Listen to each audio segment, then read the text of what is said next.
eu conheço que aos 2 anos falam. ainda 2 anos falam. não estão falando. Por isso que é importante o diagnóstico diferencial. Porque cada criança é uma criança, evidente, se for um atraso simples de aquisição de linguagem, o tratamento é um.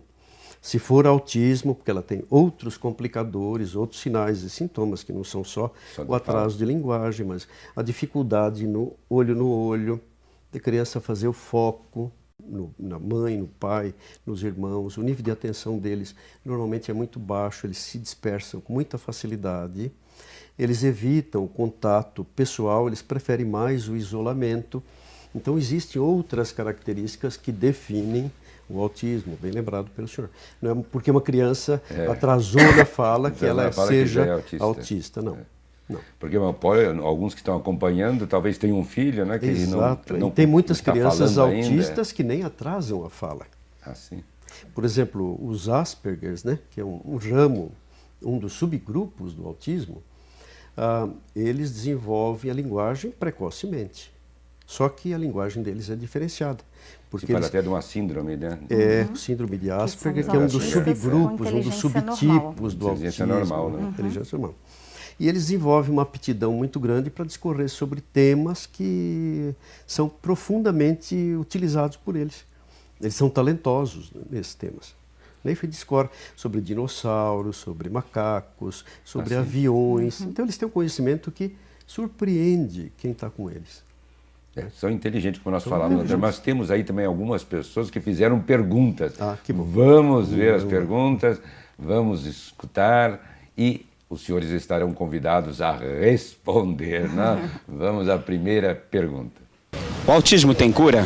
Doutora, o que a senhora nos fala sobre isso? Não, a gente não fala em cura, a gente fala em controle dos sintomas. E na literatura especializada, a gente sabe que com a evolução os sintomas tendem a diminuir, principalmente quando ocorre um diagnóstico precoce e uma intervenção precoce.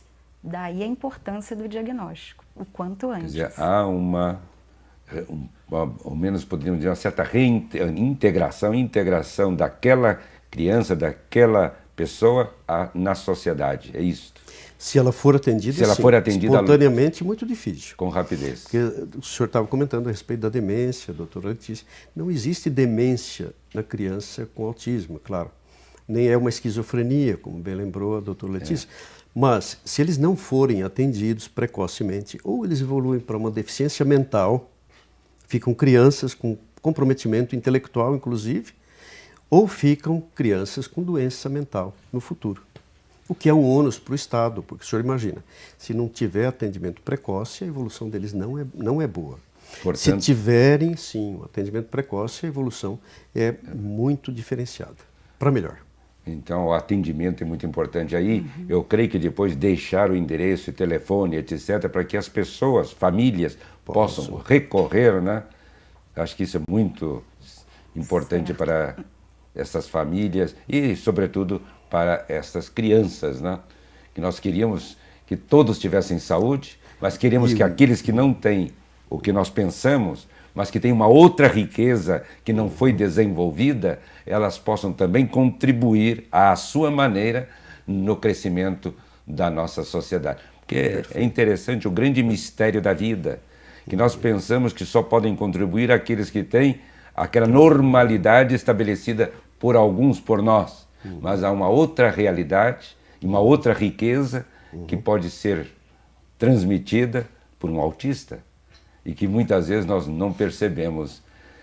A gente pode ir além desta visão um tanto simplesmente do normal, da normalidade, vamos dizer, e chegar a uma raiz mais profunda do humano e que pode ser realmente comunicado, essa riqueza pode ser comunicada por aquele autista, por aquela criança, por aquele jovem. Pense bem nisso. Olha que muitas vezes nós não pensamos. Nós pensamos só, não, é um pouco deficiente, devemos cuidar, devemos zelar, mas fazer com que desenvolva, esses sintomas diminuam e ela seja integrada à sua maneira na sociedade, ora... Por isso que é importante, Dom Fernando, cada autista tem um programa individualizado porque cada um tem seus maiores prejuízos E também suas maiores potencialidades. potencialidades, exatamente. Mas vamos à segunda pergunta. Quais são os sintomas de uma criança que sofre de autismo e como diagnosticar? Existe, assim, uma tríade, 3 sintomas e sinais que a gente identifica precocemente. Um deles, o atraso de aquisição de linguagem. O outro, a falta de flexibilidade dessas crianças. Eles são muito rígidos, muitos deles têm muitos rituais e eles têm uma dificuldade muito grande naquilo que a gente chama de atenção compartilhada, atenção dividida. E as mães queixam frequentemente disso. Doutor, é interessante, eu brinco com meu filho, mas ele não brinca comigo. Ele prefere brincar sozinho. Ele não tem uma atenção que ele divida com a mãe. E não é só com a mãe, com as outras pessoas também. O isolamento que esta criança tem, e eles têm problemas de depressão, tem crise de ansiedade, tem transtornos de sono, inclusive. Alguns deles têm convulsões. Então, é uma gama de sinais e de sintomas, mas o que faz o diagnóstico, basicamente, é a falta da comunicação social, são a dificuldade na atenção compartilhada e o atraso na aquisição da linguagem. O doutor Domingues, ele estava nos indicando todos os sintomas, né, doutor Vanderlei Domingues. A senhora gostaria de acrescentar alguma coisa? Sim, tem também uma coisa bastante comum que são as estereotipias, né? Que são movimentos repetitivos, tipo abanar as mãos, ou ficar se balançando, balanceio do tronco, balanceio de cabeça, é bastante comum também. Correm nas pontas dos pés. Correr nas pontas dos dedinhos. Interessante, eu não tinha noção realmente de todos esses sintomas e como é delicado tratarmos tudo isso. O quadro de autismo ele é muito típico. O quadro que foi descrito por Kanner, ele é um quadro que normalmente apresenta a tríade. Que, aliás, foi o primeiro, né, Vanderlei que comentou. tratou desse assunto, né? Foi o primeiro. Com profundidade, né? O que acontece é que dentro do espectro de autismo, aí sim o quadro varia bastante, porque vai desde um comprometimento cognitivo muito grave, onde a pessoa não fala, não se comunica, não adquire independência, até um quadro que a gente chama de síndrome de Asperger, que é um autista que não teve atraso na fala e não tem comprometimento intelectual.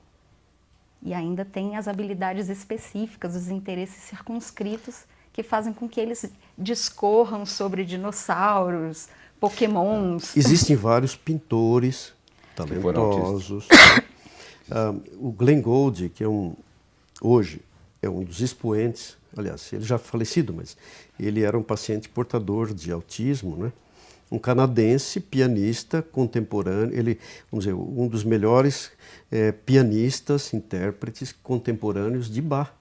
Quer dizer, ele era uma pessoa autista. Tanto assim que no início ele se apresentava em público, nos concertos, e depois, conforme ele foi tendo um agravamento da doença, ele só agravava em estúdios. Mas era uma pessoa extremamente talentosa. A gente ouve as partituras do Bach tocadas pelo Glenn Gould, é uma coisa fantástica, né? Então, muitos deles têm essas características, eles não são só deficientes, eles são pessoas produtivas. Agora, cabe a gente identificar quais são as dificuldades, como o senhor disse, não tratar só as dificuldades, mas ajudá-los a ver todas as qualidades, etc., e desenvolvê-las, né? Mas vamos a uma pergunta outra. Os autistas podem desenvolver as tarefas normais do dia a dia? Se pode desenvolver dia a dia as atividades? Vai depender do comprometimento cognitivo. Como eu falei, o autismo está cognitivo, intelectual. Intelectual. É bom para o povo cognitivo, né? Para a gente saber bem. Quer dizer, ele não chega a um conhecimento... 2/3 dos autistas têm deficiência mental. Tem deficiência mental? Associada. Ou seja, esse prejuízo decorrente da deficiência mental pode fazer com que alguns não cheguem a desenvolver independência e autonomia. Agora, os programas de intervenção, eles visam justamente